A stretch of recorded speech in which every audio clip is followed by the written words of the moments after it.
Good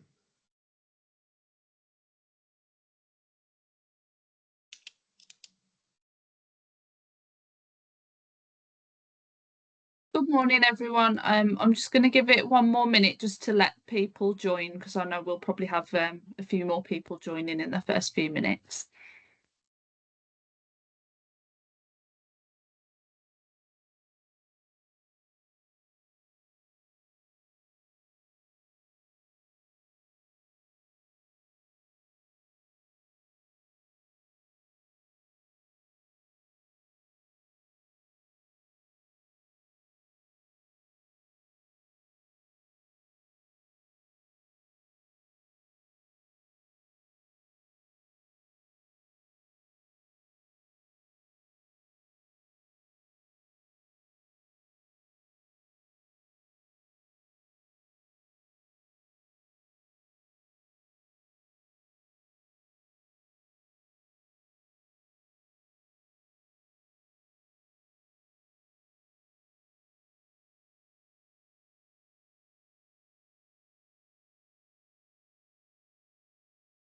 Okay, it's just after 11 now, so I think we'll make a start and then let people join as and when they can. So, good morning, everyone, and thank you for joining us today for our webinar, where we'll be focusing on the work that RoSPA and Dräger have been doing together on managing the misuse of drink and drugs while at work and driving for work.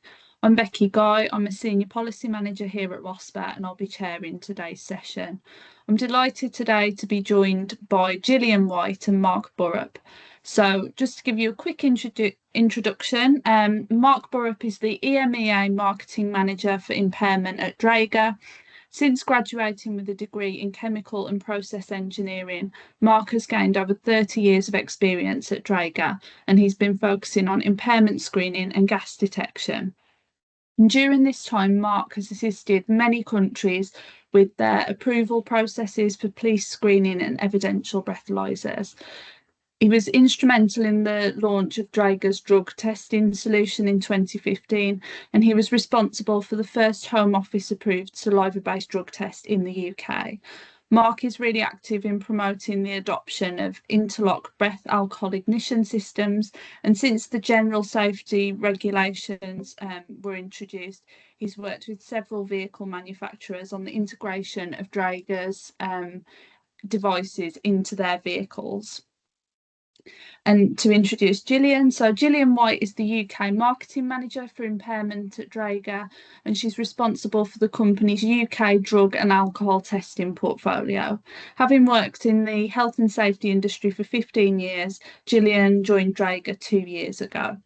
A fully qualified marketing professional, Gillian works to raise awareness of risks posed to workers and to offer practical guidance on how to improve safety by campaigning.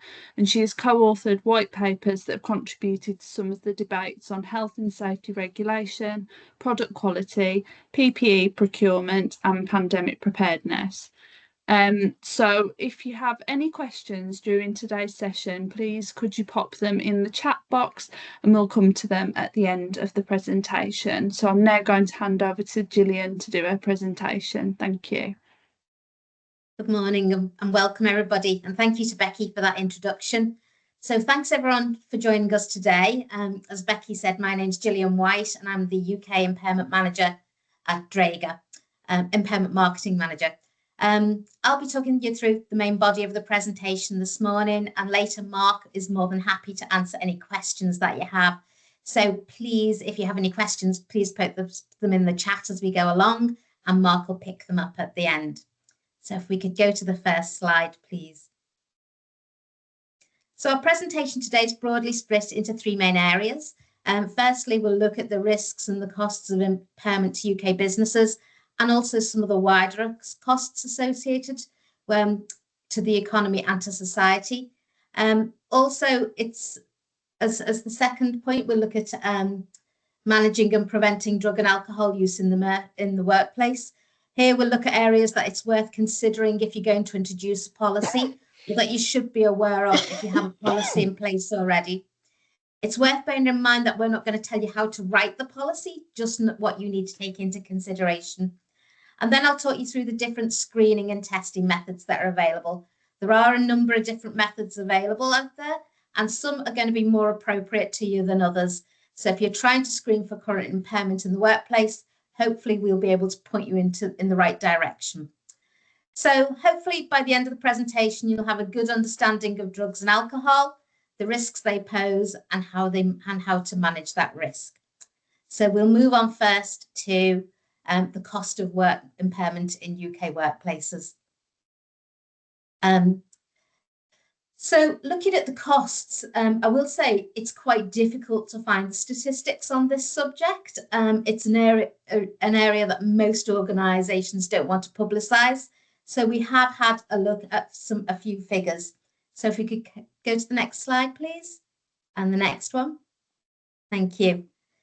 So first off, looking at the cost of alcohol to UK workplaces, the Institute of Alcohol Studies conducted a survey into what they refer to as the previously neglected phenomena of alcohol-related presenteeism, and that is the cost of when people are less productive than usual at work as a result of drinking, either because they're working whilst intoxicated or they're hungover. So they asked British workers how their work had been affected both by their own drinking and by the drinking of others. And they found that 42% of respondents had gone to work hungover. And on average, those workers rated their performance as being 39% less effective than usual. So this implied that people working whilst hungover or under the influence of alcohol costs UK businesses approximately 1.2 to 1.4 billion per year. And I've put the lower estimate up here. The IAS also went on to create an impact assessment paper, and this calculated the cost of lost productivity due to alcohol for the UK economy. And they've estimated this figure to be about 7.3 billion.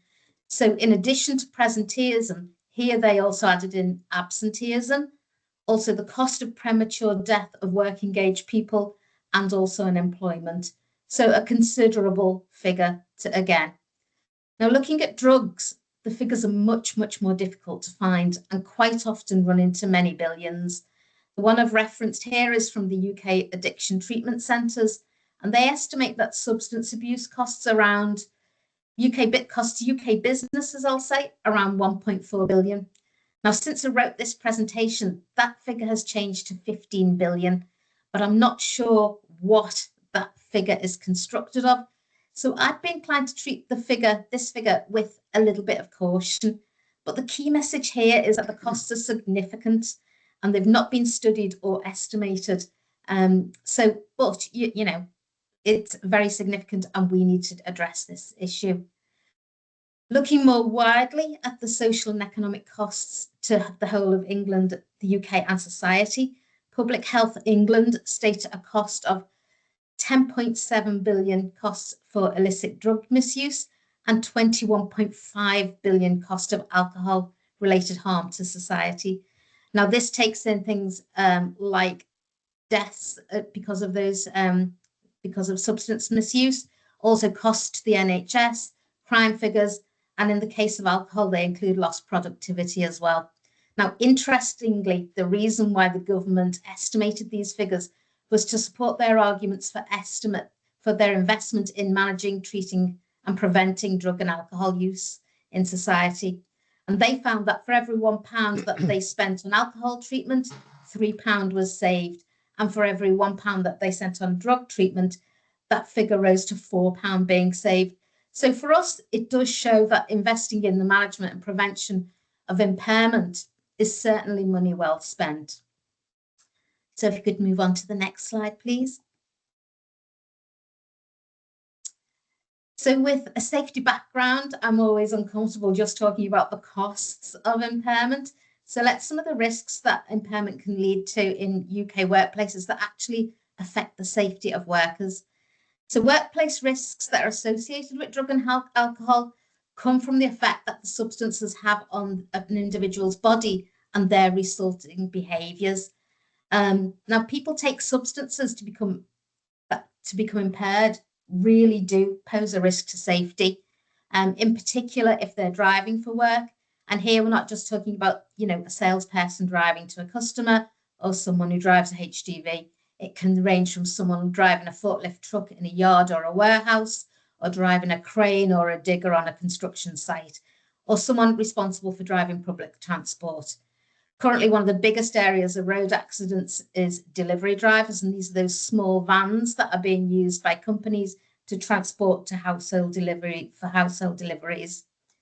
So beyond driving, the HSE also recommends that we look at safety critical roles, and they define those roles such as those where any drug or alcohol misuse can have a very serious outcome.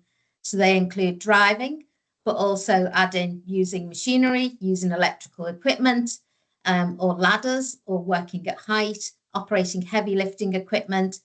And you could also look at other roles, so include anyone who's working with hazardous substances, say. So what do drugs do? Sedatives lead to slower reaction times. They can cause drowsiness and fatigue. And someone on stimulants could have lots of energy, be really active and feel invincible in general. And both can lead to the behaviours in the workplace that pose risk to other individuals. So they can reduce the hazard awareness. They can cause people to miss the safety warnings. Stimulants can cause people to be overconfident and take risks and lead to unsafe decision making.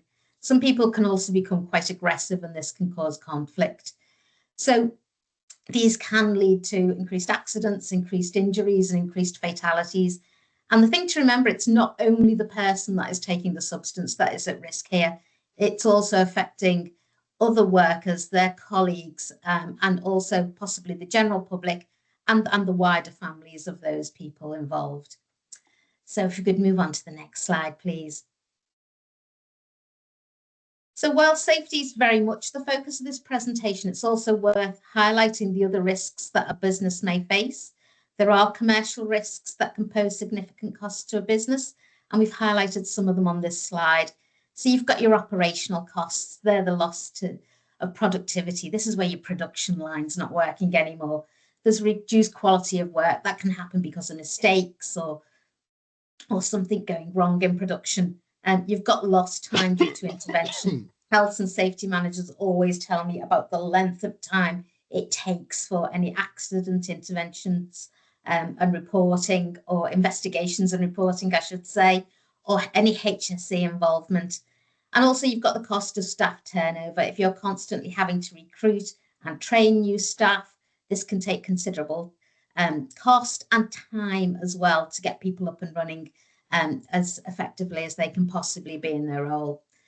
There are also legal costs. You can have compensation. There can be damage to other people's property. A lorry could hit a gatepost or something like that.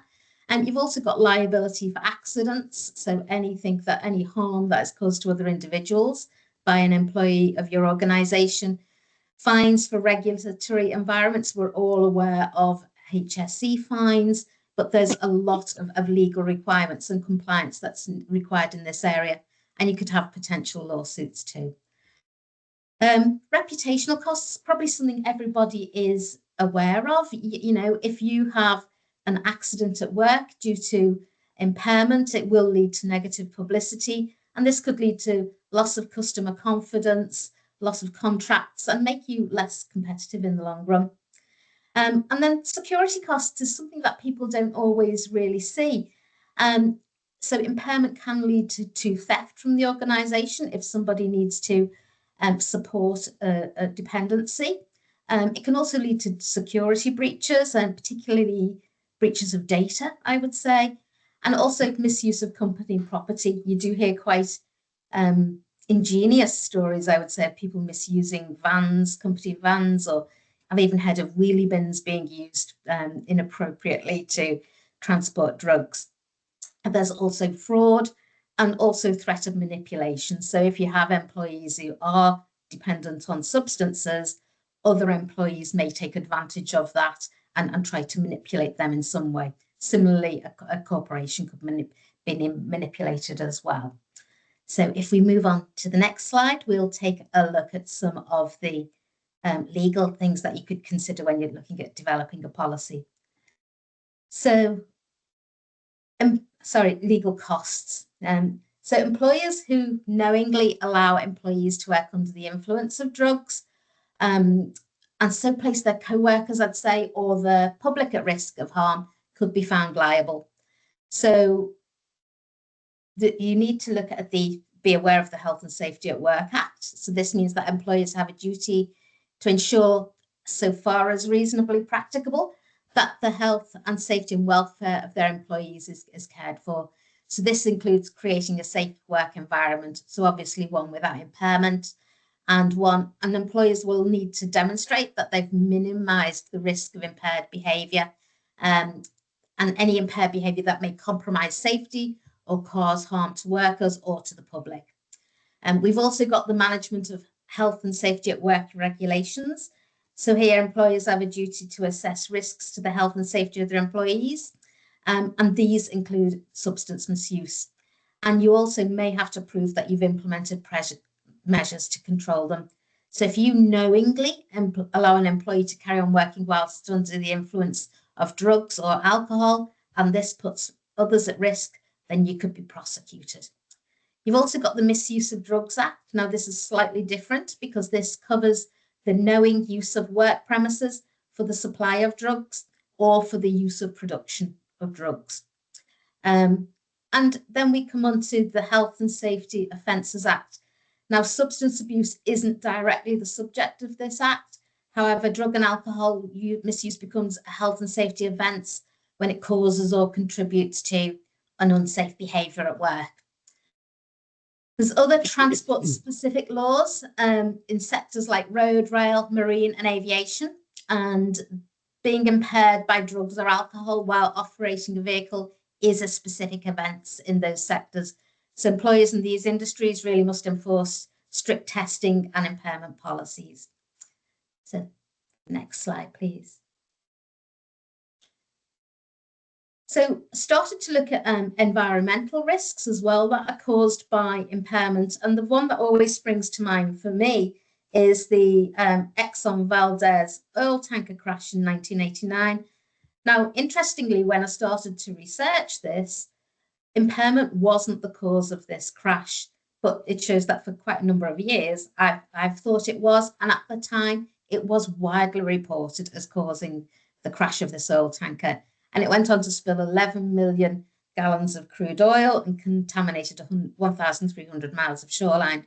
Now, when you look into this, the captain of the ship had been drinking prior to the crash. And you start to look at the investigations, you can see his blood alcohol content. You can see the damage to the reputation for the organization. And in general, it was the perception then, and to some extent now, is that that crash was caused by impairment. Now, it wasn't the case, but this still shows the risk of having somebody drinking whilst in charge of a tanker, and also the reputational damage that was done later on, not to mention the environmental damage. Similarly, in 2007, the container ship, the Costco Busan, struck a support tower of a bridge in San Francisco and went on to release 53 gallons of fuel, fouling about 26 miles of the shoreline. Now, for this, the probable cause was deemed to be the pilot's degraded cognitive performance that was due to his use of impairing prescription medication. So it does go to show that it can be alcohol, it can be drugs, it can be prescription drugs that damages a person's performance. And in terms of environmental considerations, it's worth considering, are there risks of spills? Is it oil? Is it chemical? Is it anything else? We know, I often use the example of orange juice. We often think that harmful substances that we perceive to be harmless won't harm the environment, but orange juice is so toxic. I know Mark always uses the example of milk, because milk can deoxygenate water if it gets into the watercourse. So again, milk can be incredibly harmful to the environment. Other environmental issues could be fire that are caused by accidents due to impairment, or any other consideration. It is difficult to find examples. They obviously aren't widely reported. So, as I say, consider any potential environmental risks that may happen from your activities. So if you go on to the next slide, please. So we can have a look now in how to manage and prevent drug and alcohol misuse in the workplace. And to provide a structure of this, we'll use the framework that's broadly recommended for an organisation's drug and alcohol policy. And it's worth mentioning that I'm going to highlight the main considerations that you need to look at when developing a policy. Obviously, you'll need to develop a policy that is specific to your business and that would meet your requirements. So first off, we'll look again at the legal considerations. So these are the legal considerations that you need to think of when you're developing your policy. So we could have a look at the next slide, please. So firstly, your drug and alcohol policy must align with both UK employment law and also health and safety regulations. We've said before that as an employer, you've got a duty to protect your workforce and from all foreseeable risks, and those include those linked to drug and alcohol misuse. So the key laws that you need to consider are employment law. So the Employment Rights Act says that any disciplinary action, including a dismissal for substance misuse, must follow a fair procedure.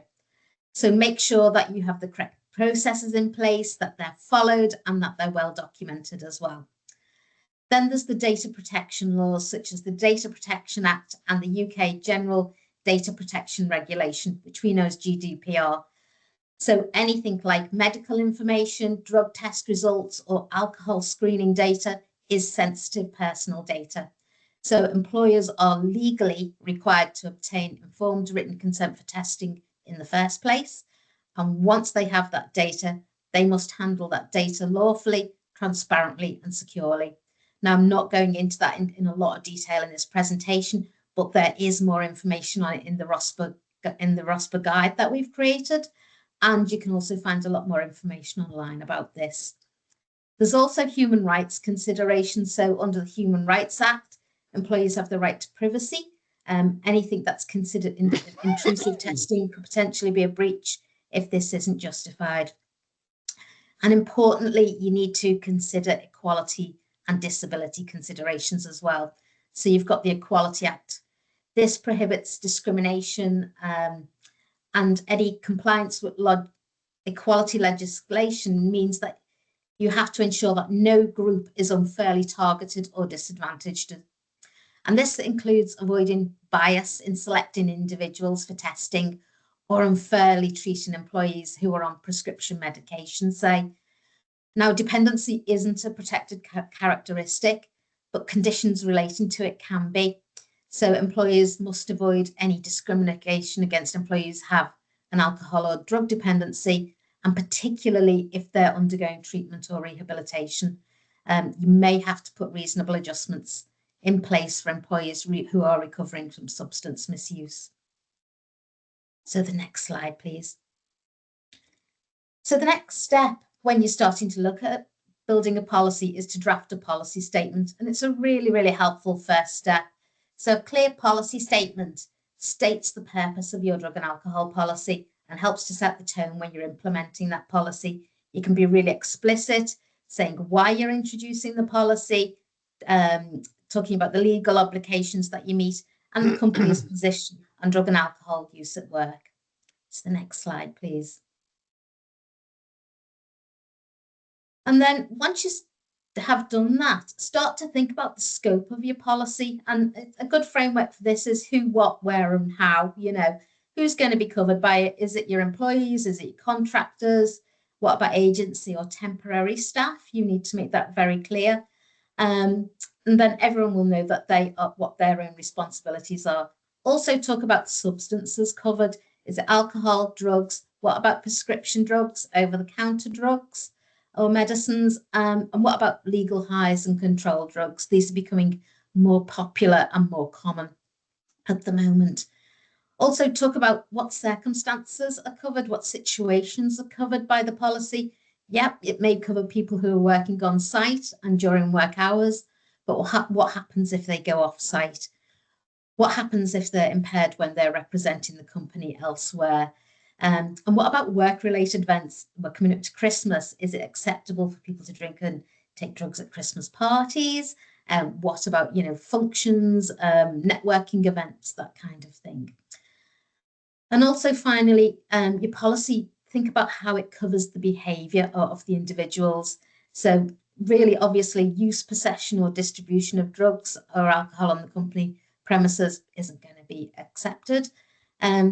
But thinking of alcohol, can people drink on on company premises? Is that acceptable? What do you do about people who are coming into work impaired? Again, it's that, what do you do about people using or drinking or drugs, using drugs or drinking during work hours as well? So cover all of these. You decide exactly what your policy needs to cover, also what it doesn't need to cover to maintain a safe workplace for you. Okay, and the next slide, please. So it's worth looking at determining the circumstances for testing. So if you look at pre-employment screening before employment helps to establish a baseline fitness for work, particularly in safety critical roles. So the tests can include checks for alcohol or drugs or both, and ensure that a prospective and new employee knows what's expected of them and they understand and meet your organisational policy. Random testing is really popular and particularly effective in acting as a deterrent, and it encourages a culture of responsibility and safety. So as employees are selected for testing at random and without prior notice, this reinforces the expectation that everyone is sober while performing at work. However, if you do choose to implement random testing, I would say that you must be able to provide evidence on how your random selection's managed and prove that it's random as well. There's also post-incident testing, and this will help you to determine whether drugs or alcohol contributed to an incident, whether an accident or an error, and it'll help you to support root cause analysis and with your reporting, and hopefully it'll help to prevent future events too. Then you've got for cause testing, sometimes called suspicion-based testing, and this occurs when there's a reasonable belief that an employee is under the influence of alcohol or drugs. This takes really careful documentation. You need a clear policy to support you, and also training for managers so that they can identify impairment fairly and consistently as well. Then you've got ongoing monitoring and review. This could be required when you're working with a person who has a known dependency, and you need to ensure that they're not misusing drugs. It can be used to prove a period of abstinence, say, and usually this is more used over a period of time. Then you have condition of access, and this is particularly useful where using contractors who may not be contractors, employees, or anybody who's entering your site who isn't an employee. So if you see the image, Dräger work really closely with a lot of organisations who breathalyze drivers who are coming onto a site. So, or anyone who's going through a turnstile, say, to access a site. And this ensures that no workers aren't entering the site while they're under the influence of alcohol. And there are specific breathalyzers that are really useful for this, and you can do rapid testing so that you can get a lot of people onto site quickly and make sure that they're not impaired. Okay, and the next slide. So the next slide is about before you implement a policy, decide on what you're going to do to enforce that policy. And this is about support for your employees and any disciplinary actions that you may need to take. And these need to be appropriate, I would say. So supportive interventions can offer support to infected employees, and you can see the list there. And these can lead to better long-term outcomes, and your staff feel supported, and this will help them to demonstrate a commitment to the organisation. This approach has a lot of benefits. It retains your skills and experienced workers. It can preserve knowledge of an individual organisation. It can take a lot of time to get someone up to speed to learn the ways of a new organisation. It can reduce the staff turnover costs that we mentioned before. And also employees feel supported and are more likely to remain engaged and productive. Sometimes, though, you do need the disciplinary measures. And this is where a clear and consistent disciplinary policy will really help you to manage your drug and alcohol misuse. The policy enables upfront communication, outlining the consequences of misuse. So it'll help employees understand the seriousness of the issue and also the potential repercussions.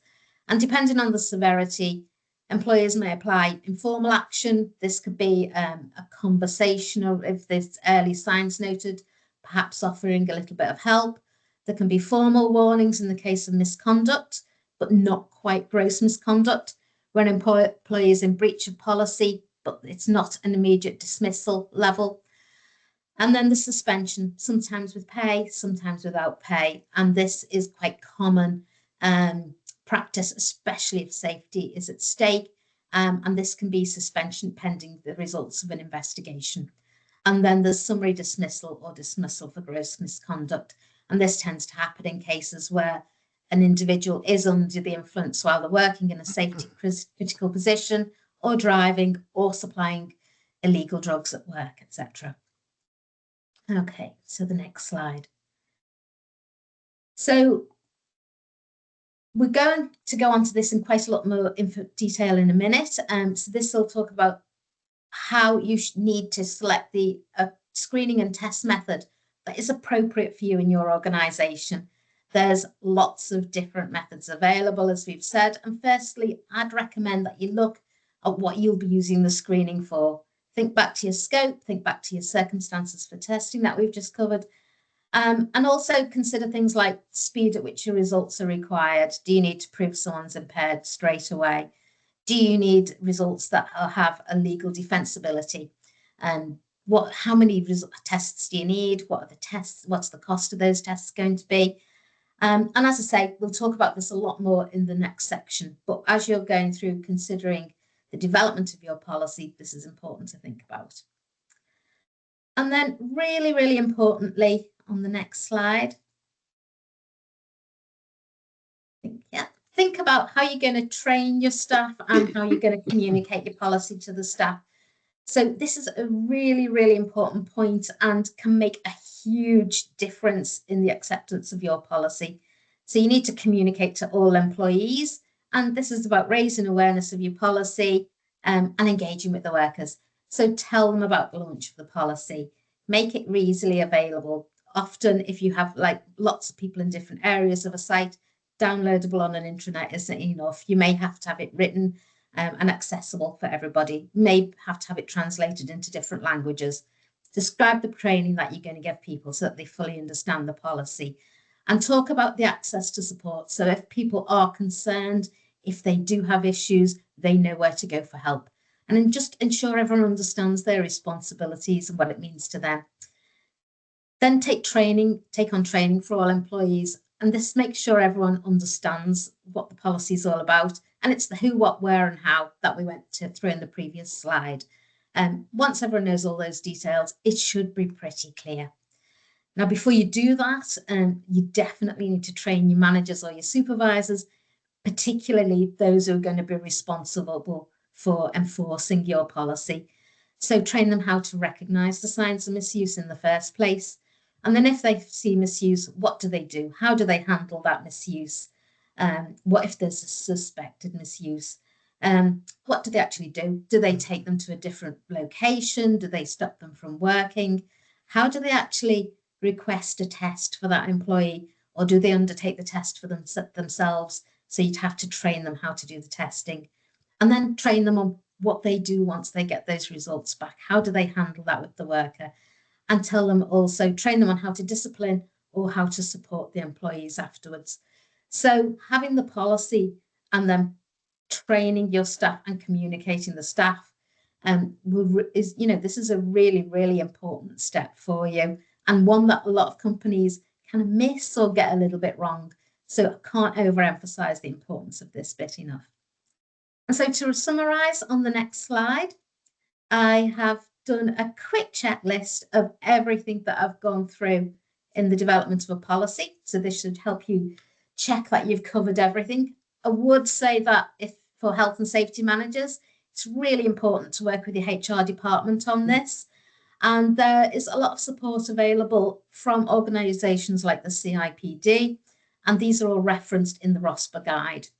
In addition, we work with specialist impairment partners at Dräger, and they can support you with policy development and also on-site testing for drug and alcohol. And there's also organisation, and we work with a lot of organisations in this way. If you'd like us to put you in contact with an appropriate partner, please just get in touch and we can do so. Or if you'd like any more information on how to implement a policy, just get in touch with us directly. Thank you. So next slide.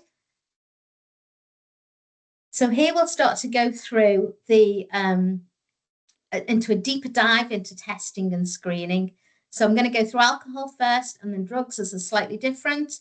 And I'll go through how each works on the body. And I think this helps to explain the differences in testing methods. And hopefully by the end, you'll understand the differences in the different methods and be able to choose the ones that are most appropriate for you.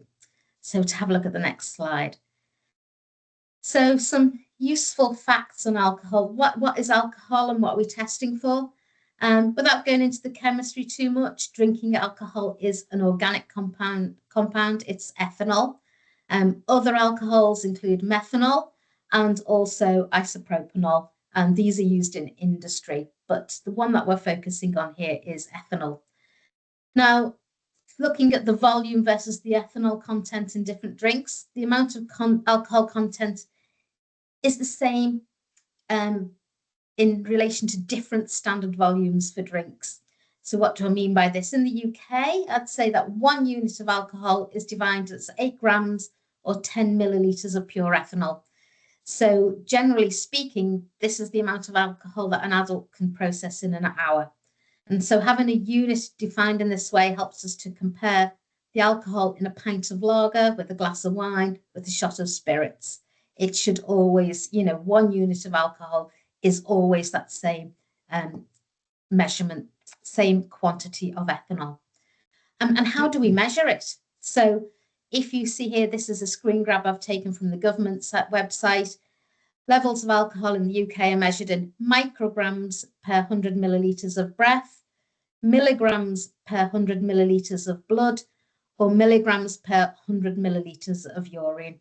And we'll go on to the levels in a little while we talk about driving. So if we can move on to the next slide, I'll talk you really quickly through how the human body is influenced by alcohol. So when you drink some alcohol, the liquid runs down the mouth, into the gullet, into the stomach, and into the small intestines. And this is your absorption phase.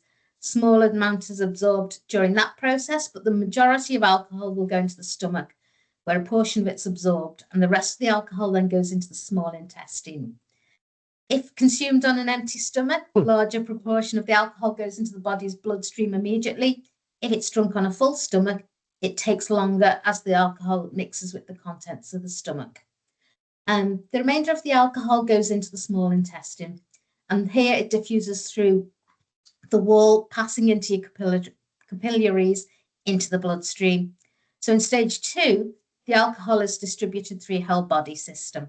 It's taken to your tissues and organs, including the brain, where it causes impairment, and to the liver, where it starts to be broken down, and also to the lungs. And this is where a gas exchange occurs. And so this is why we can measure alcohol in the human breath.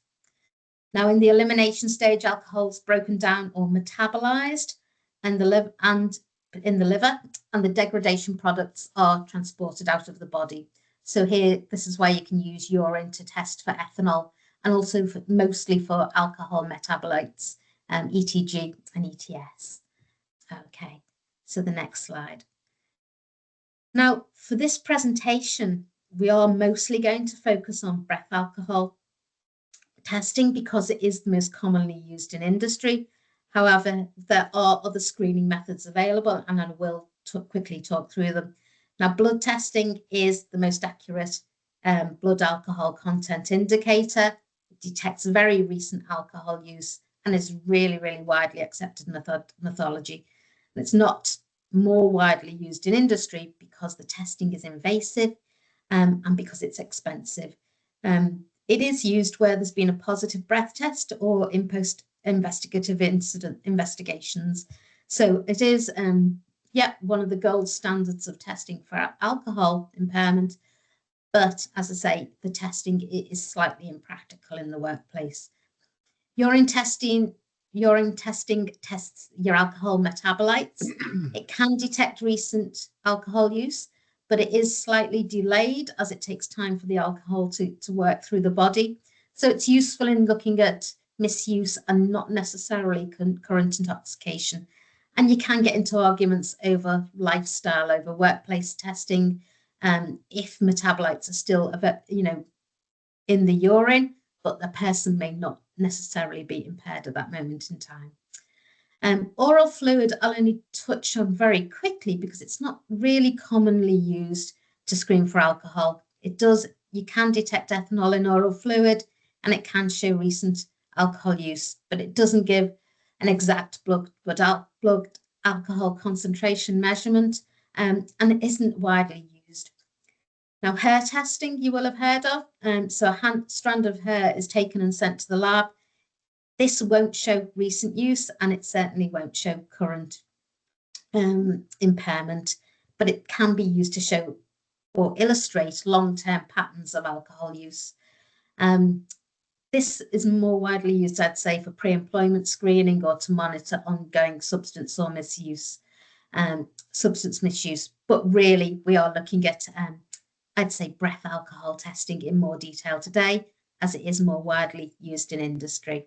So if we could have a look at the next slide, please. So breath alcohol testing is used really widely in industry because there's a direct correlation between the breath alcohol content and the concentration of alcohol in the blood, and this has been proven. So you can get an accurate blood alcohol content measurement from a breath sample. So it is by far the most common method of screening for alcohol. At Dräger, we sell breathalyzers globally. We sell them into industry in the UK, and we also supply the UK police force. So it is an acceptable method of roadside testing for the police. It shows recent consumption and current impairment. You get an instant blood alcohol reading, and you also get an accurate measurement. It's non-invasive, it's really quick and easy. An individual simply has to blow into the mouthpiece. You don't need any specialist facilities beyond at all. So that's it. The breath screening is relatively straightforward. As you've probably gathered, it's the policy and how you introduce this that is probably a little bit more complicated. So I'll talk a little bit about alcohol and driving. So if you could move to the next slide, please. This is quite an old slide on accident probabilities while driving, and this demonstrates that the risk of an accident really does increase with the amount of alcohol in a person's blood, and even small amounts of alcohol that have been taken increase accident risk considerably. Now, I'm not going to go into this more detail, but it does show that even if, at low blood alcohol contents of 0.5, say, that risk is increased considerably, and at 1.5, you're 25 times more likely to have an accident than one with a BOC. So it's worth considering what your alcohol limit is going to be when you're implementing for drivers when you're implementing your policy. And if we have a look at the next slide, you can see what the drink drive limits are for the UK. Now, in England, we have 35 micrograms per 100 millilitres of breath. It's different in Scotland. It's only 22. Now, our drink driving limits are much higher than many other European countries, and the plan at the moment, there's a consultation out there to reduce the breath alcohol limit from 35 to 22 in England, so that it's the same, and we're at the same limit as Scotland. For anybody exceeding these limits is a criminal offence, and I'm sure you're aware the penalties are severe for the individual. They can have a driving ban or a fine, and there can be serious consequences for the organisation too. So as I say, when you're considering your policy, it's really critical what you consider to be an appropriate limit to impose for the drivers of your organisation. Okay.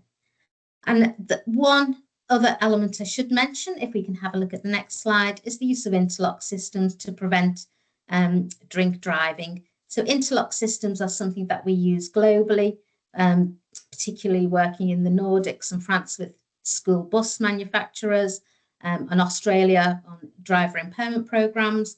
And these are systems that are installed into a vehicle, sort of into the glove compartment or the dashboard. And they require a driver to take a breath test before they're able to start the car. So if a driver provides a negative breath alcohol test, they're unable to start the ignition of the car. If they're able to start the ignition of the car, and if the device detects alcohol above a certain preset limit, it'll prevent them from starting the vehicle. So something that we're increasingly working with vehicle manufacturers on, and beginning to see the introduction of this in the UK. So I'll move on to drug screening next. Okay.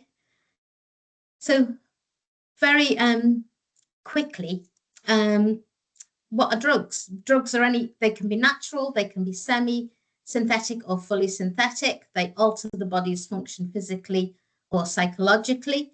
They're taken for the purpose of bringing around a change in consciousness and experience, and they'll vary greatly depending on the individual person, size, weight, gender, etc. The drug itself, there are many, many drugs out there. How it's taken, we'll talk about that in a minute, and the environment it's taken in. And if we looked at the next slide, again, there's 4 different stages that drugs, the next slide again.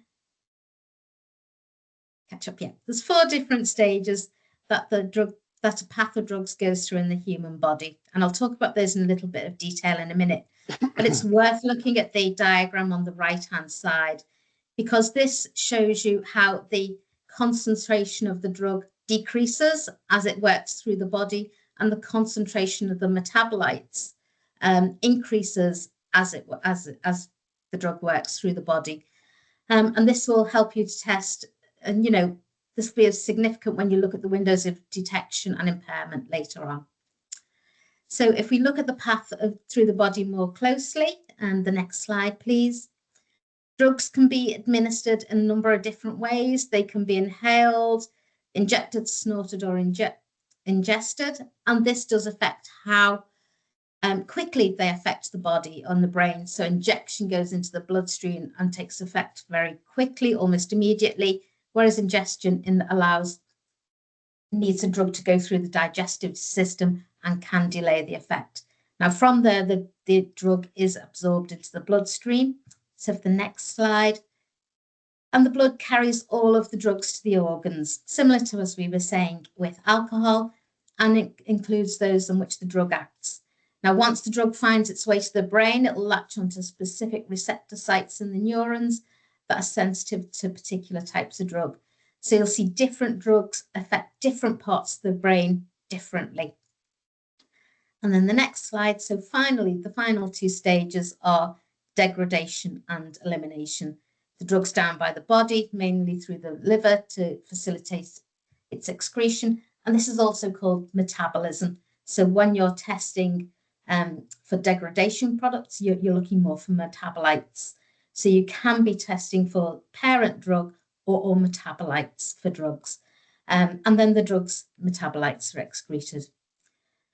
So quickly, if we look at the effects on the human body on the next slide. Okay, so the main part of, so drugs mostly affect your peripheral nervous system, part of the autonomic, can't say it, nervous system. And this is responsible for your involuntary and reflexive functions in the body. So your heartbeat, breathing, blood flow, and digestion. Drugs will affect your sympathetic nervous system. So this is responsible for your fight or flight responses. You'll be really active, ready for action, or the parasympathetic nervous system. And this is responsible for bodily functions while we're at rest, digestion, metabolic processes, and so on. And so why am I telling you this? We're going to look at categories of drugs next, and you'll see that stimulants affect the sympathetic nervous system and sedatives the parasympathetic nervous system. So there's 4 main categories of drugs. If we could look at the next slide, please. So stimulants, we have those associated with feelings of extreme well-being, mental and motor activity, etc. Sedatives, which are also called depressants or downers. They suppress brain activity and slow down the heart rate, slow down the nervous system, etc.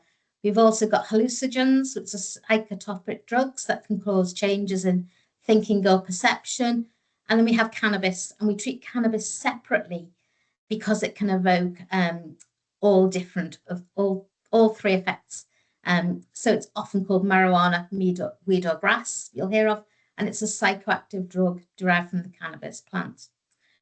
Okay, so if we could move on to the next slide, we'll look at some of these in more detail. So again, looking at stimulants, looking at the different categories, why I tell you this? It's because when you start to test for drugs, you're looking at different drugs available, and a classification helps you to try to determine what you're testing for and what a person has tested positive or negative for. So looking at stimulants, you can see that if you're, say, for example, using a Dräger test, cocaine would show up on a test as COC, amphetamines would show up on a test as AMP, and then ecstasy and crystal meth or methamphetamines, so you'd be testing for methamphetamines, so it's the parent drugs here. Sedatives are fairly similar. Heroin would test as an opiate. Things like morphine, codeine would also, things that are used in prescription medications for pain would show up as opiates. Methadone we can test for, it show up as MTD. And also there's a group that consists called benzodiazepines that you'd be testing for. And this would include anything like Valium, diazepam, temazepam, and Xanax. So although prescription drugs, they're often used as illicit intoxicants. The only hallucinogen I'll mention is ketamine, which we can test for as ket, and cannabis. The main active component of cannabis is called delta-9 tetrahydrocannabinol, or THC. So you're testing for THC when you test for cannabis. Okay. So I'll briefly go through the different methods of drug testing that are available. If we could look at the next slide, please. And as with alcohol, I would say choose the testing method that is most appropriate for you. So I'll go through each of these quite quickly. If we could look at the next slide, we'll look at blood. So blood is the gold standard for testing for drugs. If we could look at the next slide, please. Yeah. Drugs appear in the blood immediately after injection or inhalation, and a blood sample is taken from the inside of the arm or the back of a palm with a needle. It's forensically sound determination of the being of a person's drug level, and so is widely used and widely accepted. It can be analysis can be reproduced a couple of times and in the future as well, and it's almost impossible to manipulate drugs.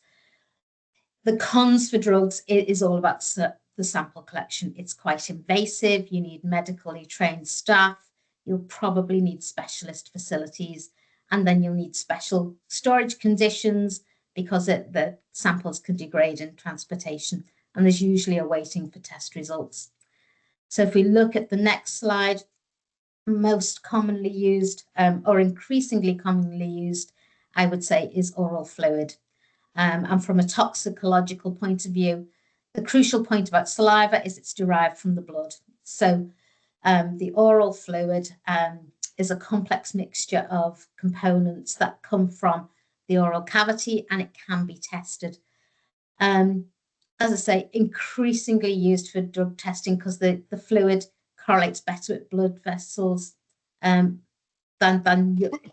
urine does. And so you can have a more likely, better assessment of impairment. It's really really easy It's non-invasive, easy, hygienic to collect a sample. You don't need training. It can be done on site, really close to an incident, and will give very, very quick results. It will also detect your active substance. It's not looking for metabolites. The cons are minimal with oral fluid testing. Risk of contamination if someone's eaten or drunk recently, but this is easily overcome by waiting 15 minutes to conduct a test. And so looking at urine in the next slide, again, it's a widely used substrate for testing drugs of abuse. The advantages are it can be generally provided by a test subject easily and in large quantities. The drug testing methodology is well established, and there's a lot of guidelines and laboratory certification programs that are widely accepted as well. The main challenges are it can be difficult to compare urine results to blood test results, particularly in relation to concentrations, and also a positive result, particularly for THC, doesn't necessarily point to recent consumption. So the results can require some interpretation. Also, the collection and analysis it can be a little bit more invasive, a little bit more tricky, requiring specialist facilities, and adulteration can be common practice as well. And then finally, hair, if we look at the next slide, and I won't go into this too much. When hair samples are tested, as with alcohol, it's very, very similar in that hair can show patterns of misuse or use rather than recent consumption. So they're more likely to be used to looking at patterns of consumption, as I say, rather than to test for current impairment. So to summarize on the next slide, testing for drugs can be performed on a variety of different substrates, including your oral fluid, blood, urine, hair, and nails. Each substrate has strengths and weaknesses about the level of information that can be gained about drug use. So select the substrate that you want to test that will support your purposes for testing. Some materials, oral fluid, blood, provide information on recent consumption and therefore possible impairment. Others, like urine, can talk about general consumption of drugs without direct reference to the current behaviour of the person at the present. And hair can then give you an insight into longer-term history and patterns of use. So I hope that you found this to be useful. If you need any further information, have a look at the RoSPA guide that accompanies the webinar. And for full information on any products that you may need, take a look at the Dräger website. Beyond that, please get in touch and we'd be more than happy to offer help and advice. So that's me from this morning. I'll hand over to Mark to answer your questions. And sorry, Mark, I haven't left very much time for this part. Yeah, thanks, Gillian. I know in the North East we talk quickly, but maybe not quite that quickly. But Thank you. So there are a few questions in the chat, which I'll read out because we've got a few minutes left. So Alison's asked, would a forklift driver in a warehouse now be considered a safety critical role? I mean, that's obviously kind of for your own risk assessment, but I would say certainly yes. I mean, certainly Dräger, we have warehouses all around the world, and the forklift truck drivers in those countries where we have drug and alcohol testing are considered safety critical. There may be people walking around in the warehouse. Obviously, we try to discourage it, but people do go in there. Even in a warehouse where there is nobody other than the forklift driver, it's quite a large device. It's probably capable of doing some damage to him. It also could be capable of doing damage to your product in the warehouse. You know, one of our incubators, if it was to be damaged by a forklift truck driver, you know, would be quite a considerable cost. And also they'll be bespokely made, so it would be a minute delay for the customer. So I personally, yes, we would say it's a safety critical role. No, we certainly categorise it as such. Thank you. We've had another question from Kevin. So he's asked, can an interlock be fooled by, I'm assuming like another staff member blowing into it to get the vehicle to start? Okay. I suppose the straight answer in some respect is yes. The interlock isn't capable of doing a DNA test to know it's the person you're supposed to be testing. But there are things we can do. Our interlock can be fitted with its own camera that's mounted in the vehicle. It will take a picture of the person sat in the driver's seat, and they have to be sat in the driver's seat, and that's attached to the alcohol result that you get. So that can be investigated. And increasingly what we find is many vehicles now, for insurance purposes and cost purposes, have cameras fitted already to the vehicle. And it's possible for our interface to our interlock to interface with that camera system, so we can put a timestamp on the camera with the result of the interlock and the time, so you can view that in some instances in real time if that's what your camera system allows. So the answer is, at the end of the day, yes, but there are mitigations that you can do to stop that happening. And also, well, as when Gillian's talked about in the policy, if you are introducing interlocks, you should make sure that that is a specific offence within the policy to supply a breath test to somebody else's vehicle. Right, thank you. And then one more question we've had. So we're looking for test for THC, but we understand that saliva tests can detect cannabis use for up to 24 hours. So looking at that, how do you kind of avoid the lifestyle challenges? So what people choose to do in their own time? Okay, I mean, what we're saying with THC, I mean, in urine you can detect it for several weeks. We're looking for the parent drug. We're looking for the actual THC. We're not looking for the metabolite, the acid that it's broken down to. So we would say a standardized joint, if such a thing exists, typically with a cut-off level we use, which is 10, which is the same as the police use, 10 to 15. That we can detect typically between 8 to 10 hours after somebody has smoked one joint. If they've smoked more than one joint, then obviously the levels are going to be higher. So if we are detecting THC in the oral fluid with a 98% confidence, that means that still the parent drug is in the body. So, if it's there, like alcohol, if you drink enough alcohol, you can still measure it 24 hours in breath afterwards. You have to have quite a lot. Same with the THC. If you're getting it in oral fluid, it's because the parent drug is still in the blood at a detectable level, as I say, with a 98% confidence. Thank you. And then I think one final question, because I'm conscious that we are running over slightly. So any advice for a business that employs drivers that move other customer vehicles? So this business has got no fixed base of operation and the drivers are based from home and drive up and down the country. Yeah. Interestingly enough, we've actually just introduced a new product called AlkaTest Go. And that it's come out from legislation that's in Japan covering exactly those situations. And this is a system which uses an AlkaTest with a mobile phone that allows you to video yourself doing the alcohol test and then upload that to the cloud where it can be viewed by a manager or something like that. They get a notification to say the test has been done, that the test has passed, or in the worst case, the test has failed. So it's quite interesting that that's just come up, because that's literally something within the last 6 months that we've just developed for the Japanese market, and we intend to bring into the UK market. Well, probably not this month, but certainly in the new year. Thank you very much. So we have got a couple more questions, but what I'd probably suggest is if I send them over to you by email and you can respond to those, just because in the interests of time. And we have also been asked about sharing the recording. We will be sharing that after the webinar. You'll get an email following up.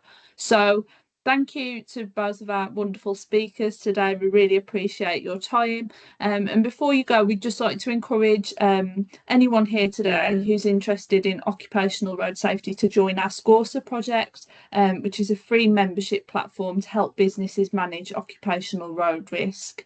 And you can sign up for free for that at scorsa.org.uk. So I'm going to draw today's webinar to a close. So thank you all for attending today, and thank you again to Gillian and Mark, who've provided some really useful information. Thank you, everyone. Goodbye. Bye-bye. Thank you. Bye-bye.